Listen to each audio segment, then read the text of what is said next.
సాగర్లో 5వ Secunderabad sailing club టిస్కాన్ youth open regatta పోటీలను ప్రారంభించారు మంత్రి వివేక్ వెంకటస్వామి. పోటీల్లో పాల్గొన్న సెయిలర్లకు శుభాకాంక్షలు తెలిపారు. రెగట్టా పోటీల ప్రారంభోత్సవంలో సికింద్రాబాద్ క్లబ్ ఉపాధ్యక్షుడు అశ్విన్ సింగ్ పాల్గొన్నారు.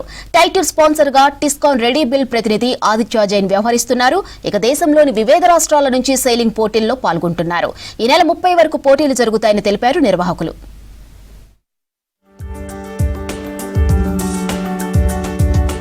సెయిలింగ్ లో క్రీడాకారులు రాణించాలన్నారు మంత్రి వివేక్ వెంకటస్వామి. రానున్న రోజుల్లో యువత ఈ క్రీడల్లో పాల్గొనాలని పిలుపునిచ్చారు.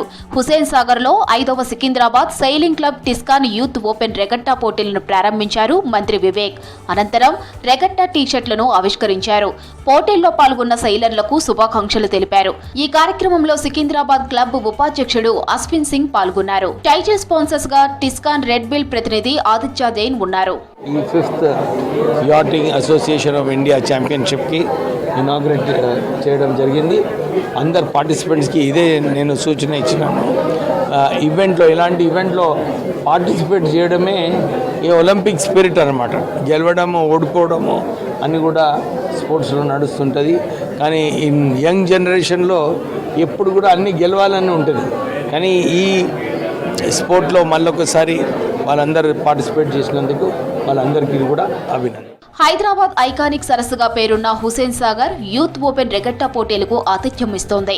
Regatta YEA ranking event July 26 నుంచి 30 వరకు 5 రోజులు జరగనుంది. దేశంలోని వివిధ ప్రాంతాల నుంచి 100 మందికి పైగా యువ సెయిలర్లు పోటీలో పాల్గొంటున్నారు. రోజు ఉదయం 8:30 నుంచి మధ్యాహ్నం 12:30 వరకు, మధ్యాహ్నం 2 గంటల నుంచి సాయంత్రం 5 గంటల వరకు సెయిలింగ్ రేసులు జరగనున్నాయి. అయితే అంతర్జాతీయ స్థాయి పోటీల్లో భారత జట్టు ప్రదర్శన కీలకం కానుంది. యూత్ ఓపెన్ రెగట్టాలో 4 ప్రధాన కేటగిరీలుగా ఉన్న ILCA4, 29ER, optimist main green, open 420 విభాగాల్లో పోటీలు నిర్వహిస్తున్నారు. సికింద్రాబాద్ సెయిలింగ్ క్లబ్ ఈ పోటీల్లో అత్యుత్తమ సెయిలర్లతో బరిలోకి దిగుతోంది.